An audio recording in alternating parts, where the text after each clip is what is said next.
भारत में पिछले 24 घंटों में कोरोना वायरस के 1,68,063 नए मामले आए सामने। वहीं पर 277 लोगों की कोरोना से हुई मौत। कोरोना वायरस के नए वेरिएंट ओमिक्रॉन के मामले बढ़कर 4,400 के पार हो गए हैं। स्वास्थ्य मंत्रालय ने बताया ओमिक्रॉन के कुल मरीजों की संख्या 4,461 हो गई। अमेरिका में हुआ कोरोना विस्फोट। बीते 24 घंटे में कोरोना के 1.13 मिलियन नए मरीज आए सामने। नोएडा में फिर से कोरोना विस्फोट हुआ। यहां 24 घंटे में 1,442 लोग कोरोना संक्रमित पाए गए हैं। वहीं पर अब जिले में कोरोना संक्रमित मरीजों का आंकड़ा 70,972 पहुंच गया। कोरोना के बढ़ते मामले के मद्देनजर प्रधानमंत्री नरेंद्र मोदी आज शाम 4 बजे कई राज्यों के मुख्यमंत्रियों के साथ में बैठक करेंगे और इस बैठक में कोरोना महामारी से उत्पन्न मौजूदा संकट पर विस्तार से चर्चा की जाएगी। देश में कोरोना वैक्सीनेशन की रफ्तार तेज हो गई है। रिपोर्ट के मुताबिक पहले दिन 10.5 लाख लोगों को एहतियाती खुराक दी गई। दिल्ली सीएम अरविंद केजरीवाल ने प्रेस कॉन्फ्रेंस करी है। कोरोना के मद्देनजर अहम फैसले लिए और आवश्यक दिशा निर्देश उनकी ओर से दिए गए। दिल्ली आपदा प्रबंधन प्राधिकरण DDMA ने दिल्ली में सभी प्राइवेट दफ्तर बंद करने के आदेश जारी करे। सभी कर्मचारियों को मिला वर्क फ्रॉम होम। सुर कोकिला और भारत रत्न लता मंगेशकर की कोरोना संक्रमित रिपोर्ट सामने आई है। रिपोर्ट पॉजिटिव आने के बाद उन्हें मुंबई के ब्रिज कैडी अस्पताल में भर्ती करवाया गया, जहां उनका इलाज चल रहा है। बीजेपी यूपी प्रभारी और पूर्व केंद्रीय मंत्री कृषि मंत्री राधा मोहन सिंह कोरोना संक्रमित हो गए हैं, जिसके बाद में उन्होंने खुद को आइसोलेट किया। वृंदावन के महिला आश्रय सदन में कोरोना ब्लास्ट, 25 महिलाएं कोरोना पॉजिटिव निकली। पूर्व केंद्रीय मंत्री सुबोध कांत सहाय कोरोना संक्रमित हो गए हैं, जिसके बाद उन्होंने खुद को क्वारंटाइन किया। मैक्सिको के राष्ट्रपति एंड्रेस मैनुअल लोपेज फिर से संक्रमित हो गए हैं, उन्होंने खुद को आइसोलेट किया। कॉमेडियन और वीर दास ने अपना कोविड-19 टेस्ट पॉजिटिव आने की जानकारी इंस्टाग्राम पर साझा करी है। पिछले महीने केवल 2 लोगों के संपर्क में था। शुक्र है कि वो दोनों नेगेटिव हैं। बीजेपी की दिल्ली में बड़ी बैठक हुई, जहां पर यूपी चुनाव के कैंडिडेट्स के नाम फाइनल किए गए। मुख्यमंत्री अशोक गहलोत का बड़ा फैसला, तुरंत प्रभाव से विशेष गिरदावरी करवाने के निर्देश। आकलन कर जल्द प्रभावित काश्तकारों को मिलेगा मुआवजा। पूर्व प्रधानमंत्री लाल बहादुर शास्त्री की पुण्यतिथि, जयपुर के PCC दफ्तर में आयोजित हुआ पुष्पांजलि कार्यक्रम। शास्त्री जी ने दिया था जय जवान जय किसान का नारा। कोरोना के बढ़ते मामलों को लेकर केंद्र सरकार ने राज्यों को लिखी चिट्ठी, स्वास्थ्य सेवाओं को बेहतर करने के दिए निर्देश। इलाज का खर्च ज्यादा नहीं वसूला जाए, ये बात कही। राजस्थान में कोरोना की नई गाइडलाइन लागू, बाजार रात 8 बजे तक खुलेंगे। शादी समारोह में 90% लोगों के जगह अब 50% लोग हो सकेंगे शामिल। साथ ही आपको बता दें 30 जनवरी तक स्कूल बंद रहेंगे।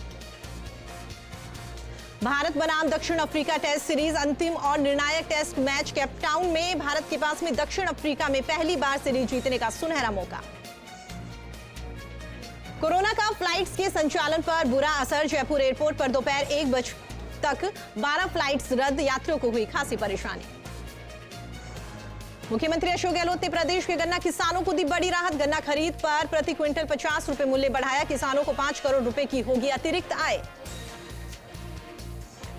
मनी लॉन्ड्रिंग एक्ट कोर्ट ने अनिल देशमुख के वकील की जमानत अर्जी खारिज कर दी। आपको बता दें ईडी ने धन शोधन के मामले में महाराष्ट्र के पूर्व गृह मंत्री और एनसीपी के नेता अनिल देशमुख के खिलाफ में आरोप पत्र सौंपा था। व्हाइट हाउस ने दिया बड़ा बयान, कहा भारत चीन को सीमा विवाद बातचीत के जरिए सुलझाना चाहिए।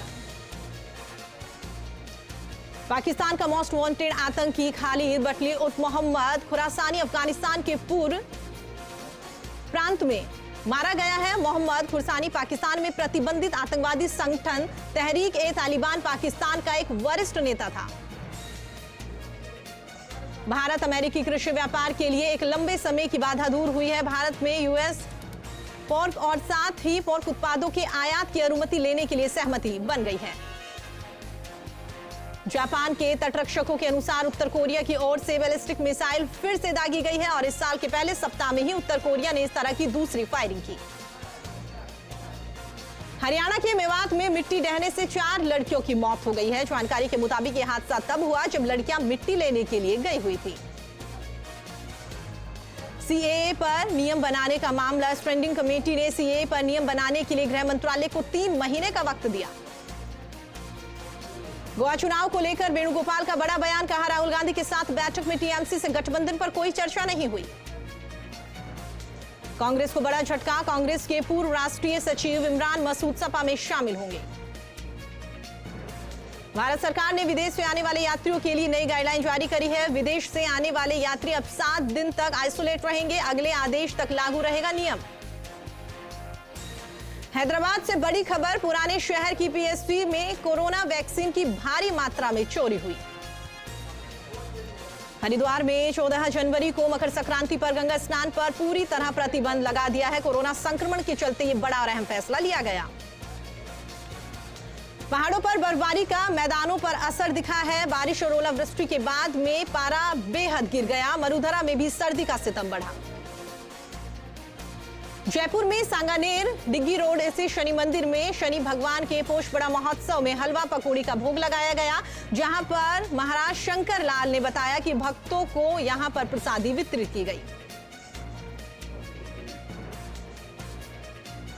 समदड़ी में कोरोना संक्रमण के बढ़ते प्रकोप को लेकर प्रशासन और पुलिस ने रैली निकाली है। आमजन को मास्क लगाने और सोशल डिस्टेंसिंग की पालना करने के निर्देश दिए। कल्याणपुर में बढ़ते कोरोना संक्रमण से प्रशासन अलर्ट हुआ है। यहां पर कस्बे के मुख्य बाजार में रैली निकालकर आमजन को आवश्यक दिशा निर्देश दिए गए। जयपुर के सांगानेर में सांसद रामचरण बोहरा ने भाजपा की आजीवन सहयोग नीति पर चर्चा करी और इस दौरान दिनेश बोहरा ने मोदी चाय पिलाई। आहोर के सैन वाटिका में सैन भाई सैन हथाई ग्रुप का तृतीय स्नेह सम्मेलन आयोजित किया गया और इस दौरान आगामी स्नेह मिलन समारोह की घोषणा की गई। लाडनू के रिंगन गांव में विवाहिता ने फांसी के फंदे से लटक कर आत्महत्या कर ली, जिसकी सूचना पर पुलिस मौके पर पहुंची और मामले की जांच शुरू कर दी। समदड़ी के राजकीय उच्च माध्यमिक विद्यालय जेठनंत्री में एक शिक्षिका कोरोना पॉजिटिव हो गई है, जिसके बाद 72 घंटे के लिए विद्यालय को बंद कर दिया गया।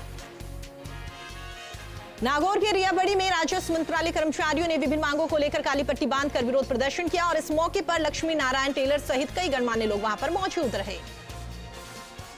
सांगानेर के राजकीय उच्च माध्यमिक विद्यालय में सरपंच लोकपाल सिंह ने साइकिल वितरित करी है और इस मौके पर प्रधानाचार्य भावना महिला और प्रभा शर्मा मौजूद रहे।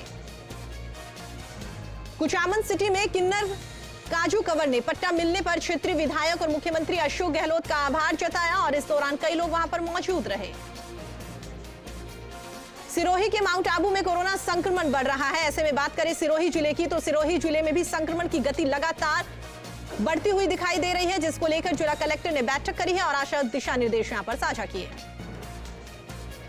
सवाई माधोपुर के बोली में अग्रवाल समाज सेवा समिति की महत्वपूर्ण बैठक हुई। बैठक में समाज समिति के वार्षिक सदस्य बनाने, आर्थिक रूप से कमजोर और जरूरतमंद समाज बंधुओं को आर्थिक रूप से सहयोग प्रदान करने को लेकर कई अहम फैसले लिए गए। दौसा के सुकराय में चोरों ने मंदिर को निशाना बनाया है। मंदिर से झालर, नकदी सहित अन्य सामान चोरी कर ले गए। नागौर के रियाबड़ी में सामुदायिक स्वास्थ्य केंद्र में चिरंजीवी स्वास्थ्य शिविर का आयोजन किया गया। शिविर में शिशु रोग विशेषज्ञ सहित अन्य विशेषज्ञ वहां पर मौजूद रहे। जैसलमेर के पोखरण में बोलेरो और मोटरसाइकिल की जबरदस्त भिड़ंत हुई है। हादसे में मोटरसाइकिल सवार 2 युवक गंभीर रूप से घायल हो गए। फिलहाल पुलिस मामले की जांच में जुटी हुई है। कोटा में कोरोना काल के चलते हलवाई दुकान में चोरी की वारदात सामने आई है। चोरों ने लोहे की भारी भरकम 7 कढ़ाई चुरा ली और मौके से फरार हो गए। जालोर के जसवंतपुरा में जागरूकता अभियान के चलते पुलिस थाना में संयुक्त बैठक का आयोजन किया गया। इस दौरान थाना अधिकारी मनीष सोनी ने वीकेंड कर्फ्यू का ऐलान किया। बांसवाड़ा में कोविड-19 के बढ़ते हुए केस को देखकर प्रशासन ने सैंपलिंग बढ़ाने का फैसला लिया है और इस दौरान महात्मा गांधी अस्पताल, कलेक्ट्रेट चौराहे पर सैंपलिंग की जा रही है। नागौर के मेड़ता में सीमा सुरक्षा बल अकादमी टेकनपुर में सहायक कमांडर तेहरा की भव्य दीक्षांत परेड समारोह का आयोजन किया गया। समारोह वीरांगना रानी लक्ष्मीबाई परेड स्थल में आयोजित की गई। नागौर के सरकारी स्कूल निरीक्षक शाला संबल अभियान में अधिकारियों की लापरवाही सामने आई है, जिसके बाद में निदेशक ने शिक्षा अधिकारियों को नोटिस जारी करके 5 दिन में जवाब मांगा। सवाई माधोपुर के बौली में जिला पुलिस का पदभार ग्रहण करने के बाद में जिला पुलिस अधीक्षक सुनील कुमार बिश्नोई बौली दौरे पर रहे, जहां पर गाइडलाइन की पालना करने की बात उनकी ओर से कही गई। नागौर में जिला कलेक्टर डॉक्टर जितेंद्र कुमार सोनी ने वीडियो कॉन्फ्रेंसिंग के जरिए जिले के उपखंड स्तरीय अधिकारियों की बैठक ली है और आदेश दिए हैं कि मास्क नहीं पहनने वाले लोगों को पहले रोके टोके और उसके बाद समझाएं। नागौर के डीडवाना में शहीद भंवर लाल जांगीड़ की पुण्यतिथि मनाई गई है और इस दौरान ग्रामीणों ने शहीद की प्रतिमा पर माल्यार्पण किया, उसे श्रद्धांजलि दी। नागौर के मेड़ता सिटी में 60 साल से ऊपर के नागरिक अपने कोरोना प्रिकॉशन डोज लगवाने के लिए वैक्सीनेशन सेंटर्स पर पहुंच रहे हैं। वहीं पर फ्रंट लाइन वर्कर्स के भी कोरोना वैक्सीनेशन की प्रिकॉशन डोज लगाई जा रही है। झुंझुनू में युवा ग्रामीण प्रगति संस्थान, नेहरू युवा केंद्र और रॉयल इंडियन ह्यूमन सोसाइटी के तत्वावधान में रक्तदान शिविर का आयोजन किया गया, जिसमें 35 यूनिट रक्त इकट्ठा किया गया। अलवर के बहरोड क्षेत्र में सर्दी के सीजन की पहली बार घना कोहरा यहां पर दिखाई दिया। कोहरे से वाहन चालकों को काफी परेशानी का सामना करना पड़ा, तो वहीं पर अधिकांश वाहन लाइट जलाकर वाहन चालक गाड़ी चलाते हुए नजर आए। नागौर के रियाबड़ी में कोरोना जागरूकता को लेकर पंचायत समिति वीसी सभागार में बैठक हुई है। बैठक में उपखंड अधिकारी गौरी शंकर शर्मा ने संक्रमण की रोकथाम को लेकर लोगों को जागरूक करने को लेकर चर्चा करी। झुंझुनू में 15 सूत्रीय मांगों को मनवाने के लिए राजस्व मंत्रालय के कर्मचारियों ने काली पट्टी बांधकर विरोध प्रदर्शन किया है और इस दौरान उन्होंने कहा कि अगर सरकार समय रहते मंत्रालय कर्मचारियों की मांगों पर विचार नहीं करेगी तो राजस्व मंत्रालय कर्मचारी संघ की बैठक का आयोजन किया जाएगा। झालावाड़ के मनोहर थाना में कोविड स्वास्थ्य सहायकों ने जिला कलेक्टर के नाम उपखंड अधिकारी को ज्ञापन दिया है और जल्द ही मानदेय भुगतान कराने की मांग की गई। जयपुर के चौमू में पुलिस ने बड़ी कार्रवाई करते हुए मंदिर में चोरी की वारदात का खुलासा किया है। एक आरोपी को गिरफ्तार कर लिया। फिलहाल पुलिस आरोपी से गहनता से पूछताछ करने में जुटी हुई है। झालावाड़ के भगवानपुरा गांव के तालाब में 2 दिन पहले डूबे युवक के शव को गोताखोरों ने तालाब से बाहर निकाल लिया। फिलहाल पुलिस मामले की तफ्तीश में जुटी हुई है। चित्तौड़गढ़ में बढ़ते कोरोना संक्रमण के बीच में अचानक से नेत्र रोग भी बहुत सामने आ रहे हैं, जिससे लोगों में चिंता काफी बढ़ गई है। चोरी के लग्जरी वाहनों से मादक पदार्थों की तस्करी और समाज में धाक जमाने का खेल लगातार जारी है। यहां पर नागौर में यातायात पुलिस ने एक ऐसी नई स्कॉर्पियो का खुलासा किया है जो साल 2020 में दिल्ली से चोरी हुई थी।